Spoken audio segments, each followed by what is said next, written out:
Okay, back to Affinity Photo. I'd like to take a look at reduction of the color in a photo to black and white through the use of desaturation. So let's go and let's get another one of our images to work with. We're going to go back to the photos, back to some of the ones I recently added. We're going to get this group of gnarly trees, okay? Now, the first thing I'm going to do, go into the develop mode as before. And the first thing I'm going to do is just take the saturation all the way down. So in this case, I'm really desaturating this quite a lot. But I can tell that some of the lighter part of the image might be washing out a little bit. And so what I might want to do is just through the exposure slider, just sort of look at what I can do in terms of exposure to bring more detail out. And what I'm really curious about is the bark of that tree. And so in order to sort of look a little bit more closely at the bark of the tree, I'm going to work a little bit with contrast and clarity to try to make sure that I'm not losing any of the bark. And then I also want to look at the shadows. You'll see if I take the shadows all the way to the left, I kind of blow out some of the detail. So I want to be careful of not losing all the detail.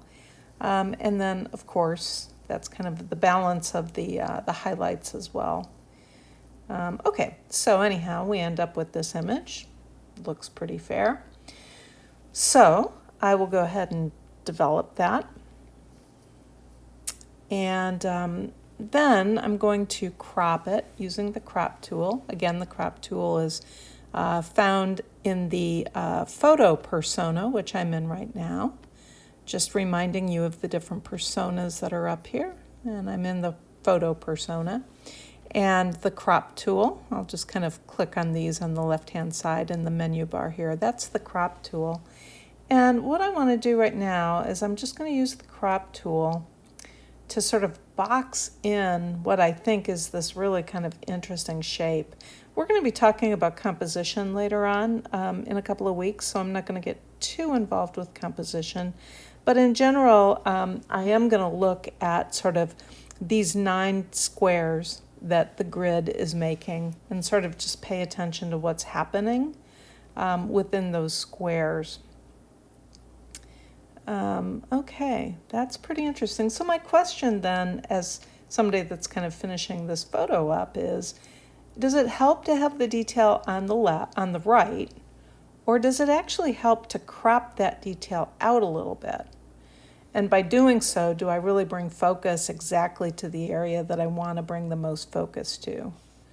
I think the answer to that is I like this photo a lot more if I crop out some things that aren't so important. I think the most important thing about this subject is the tree itself and the multiple branches that just make a really interesting textural piece. So I would probably keep that, and then I would again go to the export menu, export that as a JPEG or a PNG, and that would be it. Thank you.